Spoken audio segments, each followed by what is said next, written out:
राम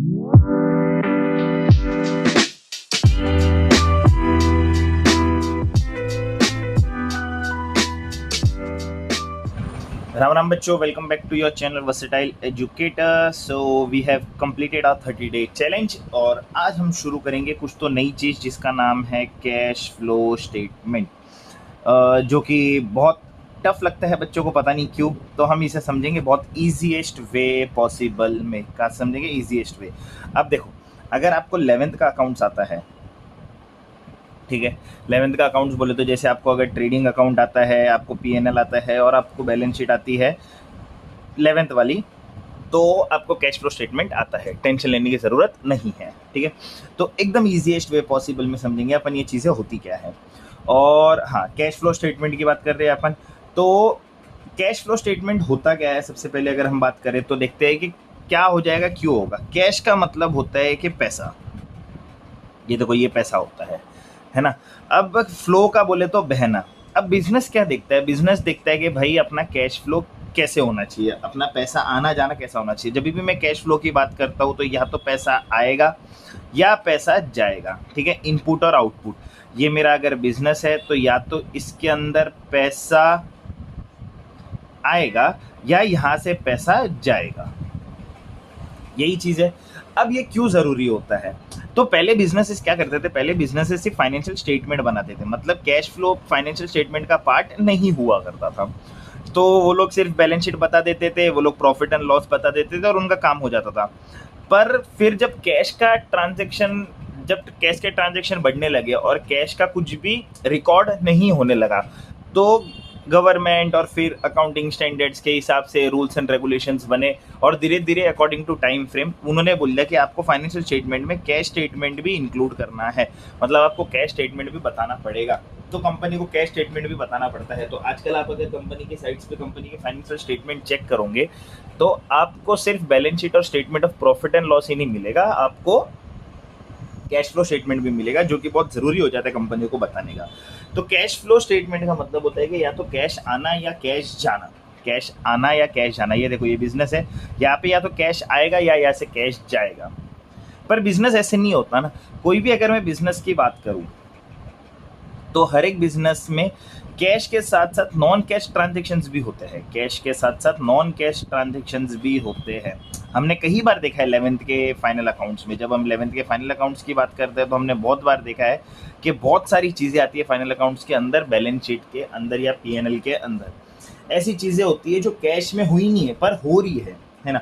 क्योंकि देखो बिजनेस दो तरीक़ों से चलता है, एक चलता है मेरा कैश बेसिस पे और दूसरा चलता है मेरा एक्रूअल बेसिस पे। तो अगर आपको ये कैश बेसिस और एक्रूअल बेसिस समझ जाता है, कैश बेसिस बोले तो कैसा कि सारी चीज़ें कैश में होना, मतलब मैंने आज कोई चीज़ खरीदी और आज मैंने उसका पैसा दे दिया। आई हैव परचेज समथिंग, मान लो मैंने परचेस की, कोई बुक परचेस कर ली, ठीक है। अब वो बुक परचेस की तो बुक का मैंने क्या दे दिया, मैंने कैश पे कर दिया और मैंने बुक ले ली। एक तो ये सिनेरियो जो हो सकता है जिसमें क्या है, बुक अंदर आ गई और कैश बाहर चले गया, बुक अंदर आ गई और कैश क्या हो गया, बाहर चले गया, कैश बाहर चले गया, चलो डन। पर एक्रूअल बेसिस में क्या होता है, तो इसको मैं रिकॉर्ड कर दूंगा, ये कैश बेसिस में इसको मैं रिकॉर्ड कर दूंगा। एक्रूअल बेसिस में क्या होता है कि मैंने बुक तो खरीद ली, ठीक है, आई परचेस्ड बुक, पर मैंने दुकान वाले को पैसा दिया ही नहीं, मैं बोलूँगा बाद में दूंगा पैसा, ठीक है। तो क्या ये मेरा एक्सपेंस होगा कि नहीं? यस, ये मेरा एक्सपेंस है, पर क्या मेरे पास से पैसा गया? नहीं, मेरे पास से पैसा नहीं गया, मेरे पास से कैश नहीं गया, ठीक है। सेम अगर मैं बिजनेस होता तो मेरे पास से भी कोई ना कोई सामान लेके जाता तो वो भी मेरे को ऐसा बोल सकता था, जैसे हमने बहुत ये टर्म सुने क्रेडिटर और डेटर्स, है ना। तो मेरी इनकम वगैरह ये सारी चीज़ें उस साल तो हो जाती है, उस फाइनेंशियल ईयर में तो वो मेरा हो जाता है, पर कैश का आना जाना हुआ ही नहीं, कैश का आना जाना हुआ ही नहीं। तो कैश का आना जाना अगर नहीं होता है तो हम क्या करेंगे? तो हमारा कैश बढ़ना और घटना ही नहीं चाहिए, क्योंकि कैश का आना जाना तो हुआ ही नहीं। मैंने सामान खरीदा या मैंने सामान बेचा, मैंने खरीदा तो पैसा नहीं दिया, मैंने बेचा तो मैंने पैसा नहीं दिया, ठीक है। खरीदा तो मैंने उसको कुछ क्रेडिट पीरियड दे दिया, बेचा तो भी मैंने क्रेडिट पीरियड दे दिया, क्रेडिट पीरियड मिला और क्रेडिट पीरियड दे दिया, मतलब हमने कैश का ट्रांजेक्शन नहीं किया। पर 11th में अपन क्या करते थे कि ये पैसा दो या नहीं दो, अपन एक्रूअल बेसिस पे इन चीज़ों को बुक में रिकॉर्ड कर लेते थे। क्यों रिकॉर्ड करते थे? क्योंकि वो मेरा आज का खर्चा होता था। जैसे एग्जाम्पल आपके घर से समझते हैं, लाइट बिल, आपके घर का लाइट बिल जो होता है, तो आप मई में जो भी लाइट बिल पे करोगे वो आप मई का थोड़ी पे करोगे, मई में लाइट बिल पे करोगे कौन सा, जैन, फेब, मार्च, अप्रैल में, तो मई में आप अप्रैल का लाइट बिल पे करोगे। मतलब करंट ईयर में आप कोई भी चीज पे कर रहे हो वो प्रीवियस ईयर की पे कर रहे हो। किसकी पे कर रहे हो? प्रीवियस ईयर की पे कर रहे हो ना। करंट ईयर का तो पे करोगे नहीं। करंट ईयर का कब पे करोगे? करंट ईयर का पे करेंगे नेक्स्ट ईयर में। करंट ईयर का पे करोगे नेक्स्ट ईयर में या नेक्स्ट मंथ में। तो ये तो सब वैसे चल रहा है कि लाइट बिल मैंने मई में जो भरा वो अप्रैल का था, मैं अप्रैल में जो भरूंगा वो मार्च का है। क्योंकि इन सब में कैसा होता है, पहले आप चीजें यूज कर लो एंड देन पे, पहले इस्तेमाल करो फिर विश्वास करो और फिर पे करो। तो अब मई में जो मैं अप्रैल का खर्चा कर रहा हूं तो मेरे पास से कैश जा रहा है मई में, पर वो खर्चा कब का है? अप्रैल का है। वो खर्चा कब का है? अप्रैल का है। तो ये खर्चा मैंने फाइनेंशियल स्टेटमेंट्स के हिसाब से तो अप्रैल में दिखाया होगा, बिकॉज ये एक्सपेंस मेरा अप्रैल का है ना कि मई का। मई में तो सिर्फ कैश आउट हो रहा है, मई में क्या हो रहा है? खाली कैश आउट हो रहा है। तो ये टाइम गैप्स की वजह से मेरे को कैश फ्लो स्टेटमेंट बनाना पड़ता है। क्या बनाना पड़ता है? Cash flow statement. अब कोई भी बिजनेस जब बिजनेस करता है तो बिजनेस के पास बहुत सारी एक्टिविटीज होती है, ठीक है।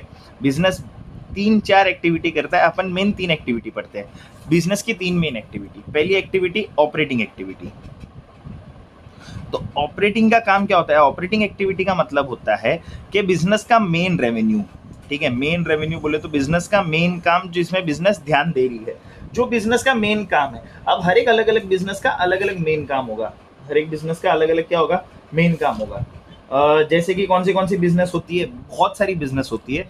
अब बिजनेस को अपन मोटा मोटी कैसे समझते हैं कि ना, 2 तरीके के बिजनेस होते हैं। एक होता है फाइनेंशियल बिजनेस या फाइनेंशियल कंपनीज, ठीक है, जिनका लेना देना ही पैसा है, फाइनेंशियल कंपनीज।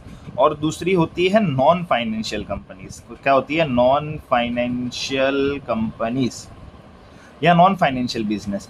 तो इन सबका अपना अपना लुकआउट है। फाइनेंशियल बिजनेस फाइनेंशियल तरीके से काम करता है, non financial business non financial तरीके से काम करता है। अब फाइनेंशियल बिजनेस का मेन काम ही होता है पैसों का लेना और पैसों का देना, ठीक है। जैसे बैंक्स हो गए, इनका काम ही वही है, इनकी प्राइमरी फंक्शन ही वही है, accepting deposit and giving out loans. ये फाइनेंशियल कंपनीज हो गई, बैंक्स वगैरह हो गए, कोई फाइनेंशियल इंस्टीट्यूशंस हो गए, ये सारे मेरी फाइनेंशियल कंपनीज है।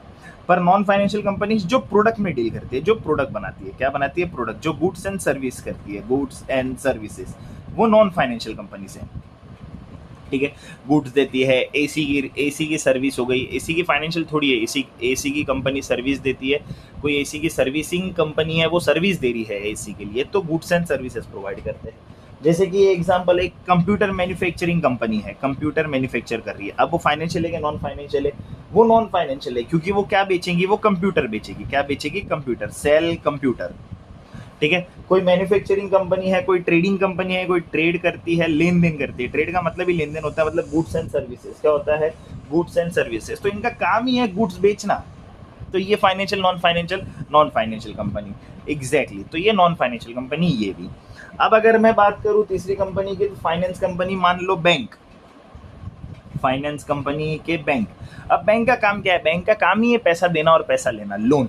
तो ये फाइनेंशियल कंपनी है, yes this is financial company, है ना। ये नॉन फाइनेंशियल कंपनी, कंप्यूटर बेचने नॉन फाइनेंशियल कंपनी, बैंक तो फाइनेंशियल कंपनी है। Stock broking. अब स्टॉक ब्रोकिंग वाले का काम क्या है? स्टॉक ब्रोकिंग वाले का काम दूसरा ही होगा। स्टॉक ब्रोकिंग क्या करते हैं? स्टॉक प्रोवाइड करते हैं और अपना ब्रोकरेज लेते हैं ना। तो वो बेच क्या रहे हैं? वो परचेज और सेल कर रहे हैं, सिक्योरिटीज बेच रहे हैं। वो क्या बेच रहे हैं? सिक्योरिटीज। तो उनके लिए सिक्योरिटीज एक गुड हो गई, सिक्योरिटी एक सर्विस हो गई। तो ये फाइनेंशियल कंपनी है। तो मेरे पास ये फाइनेंशियल कंपनी और नॉन फाइनेंशियल कंपनी, ठीक है, समझ गए। तो ऐसे 2 कंपनी होती है, मतलब हर एक कंपनी के लिए उनका ऑपरेटिंग एक्टिविटी अलग होगा, ठीक है। किन के लिए अपना ऑपरेटिंग एक्टिविटी अलग होगा और किसी के लिए ऑपरेटिंग एक्टिविटी अलग होगा। तो हर एक कंपनी के लिए अपना ऑपरेटिंग एक्टिविटी अलग होगा। उनका मेन रेवेन्यू जनरेशन का काम अलग होगा। फाइनेंशियल कंपनी का मेन रेवेन्यू जनरेशन है पैसा लेना और पैसा देना। नॉन फाइनेंशियल कंपनी का मेन रेवेन्यू जनरेशन का काम होगा सामान बेचना और उसके बदले पैसा लेना, ठीक है। तो ऑपरेटिंग एक्टिविटी पहली, द मेन रेवेन्यू सोर्सिंग या मेन रेवेन्यू जनरेटर। सेकंड है मेरा फाइनेंसिंग, सेकंड है मेरा इन्वेस्टिंग एक्टिविटी। ठीक है। सेकंड क्या है मेरा, इन्वेस्टिंग एक्टिविटी। अब इन्वेस्टिंग एक्टिविटी क्या होता है कि बिजनेस बोलता है कि भाई पैसे पड़े पड़े तो नहीं बढ़ने ना, कि अपने पास ऐसा कुछ स्कीम है क्या, अपने पास पैसे पड़े थे, अपन ने एक गमला लिया, उस गमले में अपन ने पैसा डाल दिया और रोज पानी डाल रहे हैं अपन, रोज क्या कर रहे हैं, पानी डाल रहे हैं, जग से रोज अपन ने पानी डाला और पैसा बढ़ गया, ऐसा तो नहीं होना। तो चलो इन्वेस्ट करते हैं, तो इन्वेस्ट कहीं ना कहीं तो इन्वेस्ट करेंगे पैसा, है ना, कुछ भी खरीद सकते हैं, शेयर खरीद सकते हैं, ज़मीन खरीद सकते हैं, घर खरीद सकते हैं, ताकि पैसा बढ़ते रहे। तीसरा है फाइनेंसिंग एक्टिविटी। फाइनेंसिंग एक्टिविटी में वापस क्या हो जाता है कि कंपनी बोलती है कि भाई चलो अपने पास बहुत पैसा है, अपन ने इन्वेस्ट भी कर दिया, अब किसी गरीब की मदद कर रहे हैं। गरीब बोले तो बेसिकली गरीब नहीं, पर जैसे एक वेंचर कैपिटलिस्ट, एक पैसा देने वाले, जैसे आपने शार्क टैंक देखा होगा, उनके पास बहुत पैसा है, अब वो क्या कर रहे हैं, वो पैसा सोर्स आउट कर रहे हैं कि लो भाई चलो आप अपना बिजनेस बढ़ाओ, पैसा हम इन्वेस्ट करेंगे, आप बिजनेस बढ़ाओ। वो फाइनेंसिंग एक्टिविटी होती है। मतलब पहले मोटा मोटा आदमी क्या करता है, पहले अपने मेन चीज़ों में पैसा लगाता है, ठीक है, जिससे उसका इनकम जनरेट होते रहे इस साल में और साल का खर्चा निकलते रहे। बाद में वो क्या करता है, बाद में पड़े हुए पैसे को वो इन्वेस्ट करता है, जैसे उसने बिल्डिंग में इन्वेस्ट किया, घर में इन्वेस्ट किया, और बाद में फिर वो पैसा बाहर मार्केट में घुमाना चालू करता है लोगों को, ले लो ले लो ले लो ले लो, मेरे पास बहुत पैसा है, बहुत पैसा है, बहुत पैसा है, बहुत पैसा है, ऐसे करके, ठीक है। तो यही मेरी 3 एक्टिविटी है, पहला मेन काम, फिर बाद में इसे इन्वेस्टिंग और फिर फाइनेंसिंग। ये मेरी 3 मेन एक्टिविटी है कैश फ्लो की। तो कैश फ्लो स्टेटमेंट चलने के लिए 2 बेसिस पे चलता है, या तो कैश में ट्रांजेक्शन होगा या कैश में ट्रांजेक्शन नहीं होगा। पर एक्चुअल बेसिस ही हमें वो बताता है, जैसे ये इलेक्ट्रिसिटी बिल का एग्जांपल, कि जिस महीने का खर्चा है आप उस महीने रिकॉर्ड करो, हमें अकाउंट्स ये समझाता है। तो वो रिकॉर्ड करने के लिए पैसा तो आना जाना हुआ ही नहीं, पर हमें रिकॉर्ड तो करना पड़ेगा। तो ये चीज़। अब cash flow statement only deals with cash. तो नॉन कैश आइटम का क्या? अब नॉन कैश आइटम बोले तो सर क्या आप ये क्या बात कर रहे हो? तो चलो मैंने बोला 11th का अकाउंट्स आता है क्या, तो हम P&L स्टेटमेंट बनाते थे और हम बैलेंस शीट बनाते थे। तो P&L स्टेटमेंट से समझते क्या, जो भी चीज़ हो गई हमने सब P&L में डाल दिया था। हमने रेंट P&L में डाल दिया था, हमने ऑफिस एक्सपेंस P&L में डाल दिया था, हमने जनरल एक्सपेंस P&L में डाल दिया था, हमने डिविडेंड पेड P&L में डाल दिया था, ठीक है।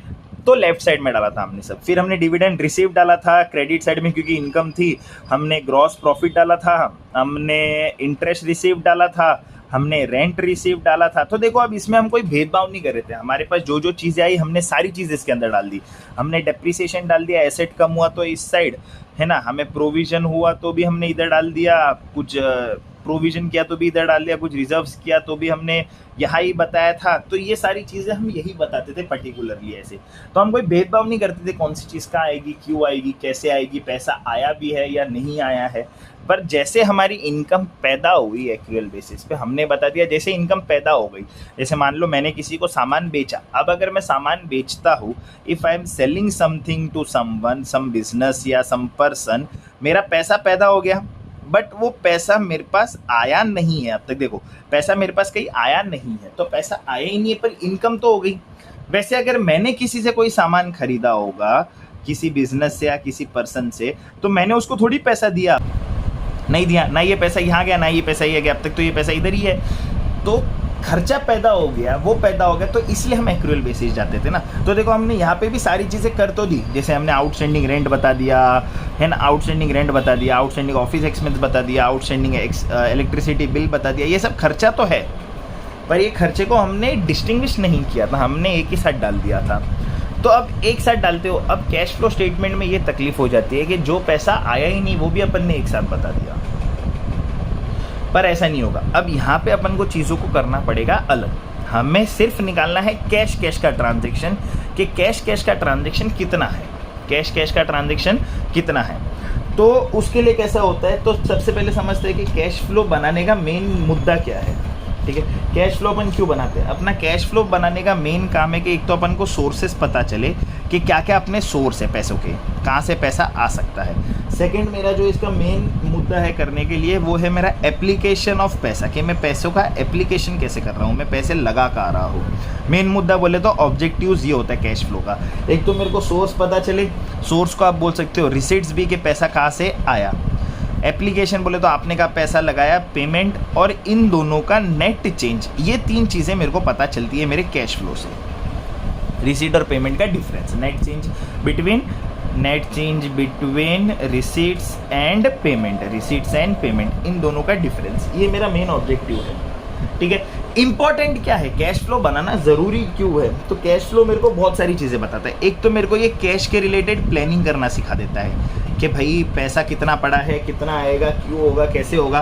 कैश मैनेजमेंट ईजी हो जाती है मेरे लिए, हेल्प करता है प्लानिंग में, कैश मैनेजमेंट करने में हेल्प करता है। कंपैरेटिव स्टडी में हेल्प करता है मेरे को कि भाई हमें आगे पैसों के रिलेटेड और कितना खर्चा करना चाहिए, है ना, ताकि मेरे को कितना पैसा आ रहा है, कितना पेमेंट हो रहा है, ये सारी चीज़ें मेरी कंपैरेटिव स्टडी करने में पता चलता है। एक तो मेरे को ये अपने बिजनेस की कैश पोजीशन बताता है कि कंपनी कितनी लिक्विड है। लिक्विड का मतलब होता है अकाउंट्स में पैसा।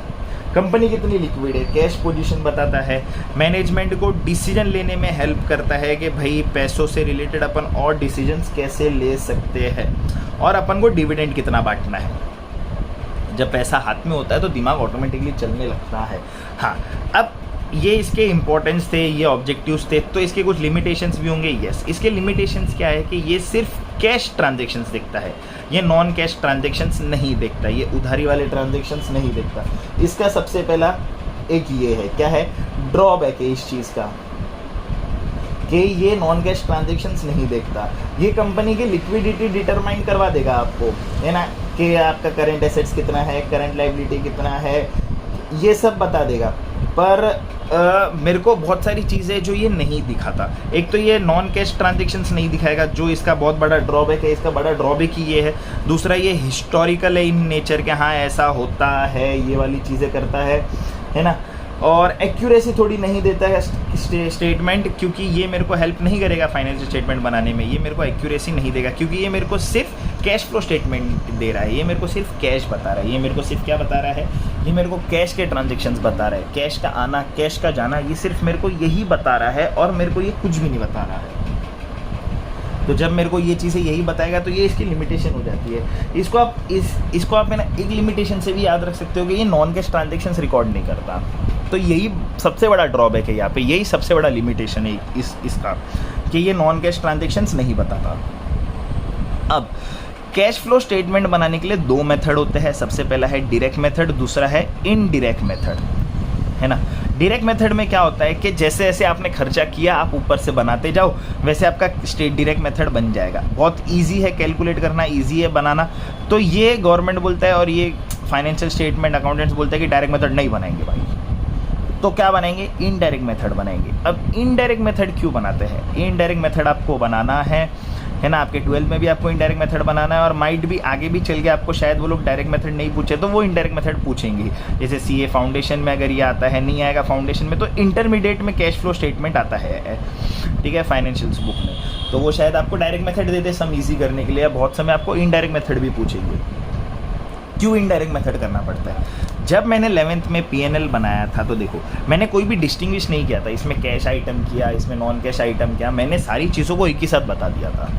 सारी चीज़ों को एक ही साथ, देखो, depreciation, provision, dividend paid, general expenses, outstanding, dividend received, interest received, मैंने सारी चीज़ एक ही बता दी थी। तो ये मेरे को क्या बोलता है कि भाई ऐसे नहीं चलेगा। ये मेरे को क्या बोलता है, ऐसे नहीं चलेगा, आपको कुछ ना कुछ तो अलग करना ही पड़ेगा। तो देखो इनडायरेक्ट मेथड काम कैसे होता है। पहले नॉर्मल तरीका बोले तो फाइनेंशियल स्टेटमेंट की बात करते हैं, statement of profit and loss की बात करते हैं अपन, है ना। फाइनेंशियल स्टेटमेंट में statement of profit and loss. अब statement of profit and loss होता क्या है, तो आप ये वाली वीडियो ज़रूर देख लेना। देखो इधर आएगी कहीं तो ये वाली वीडियो देख लेना, है ना, मेरे प्ले लिस्ट में ही है। आपको मैं यहाँ पे वो फोटो भी दे दूंगा, देखो इधर ऐसा फोटो दिखेगा, वो वाला देख लेना। Statement of profit and loss, जिसमें शुरू कहाँ से होता था, इनकम से शुरू होता था, एक्सपेंसेस माइनस करते थे, तो मेरे को यहाँ पे मिलता था प्रॉफिट। पर वो मेरे को जो प्रॉफिट मिलता था ना, वो मिलता था profit before tax and tax, depreciation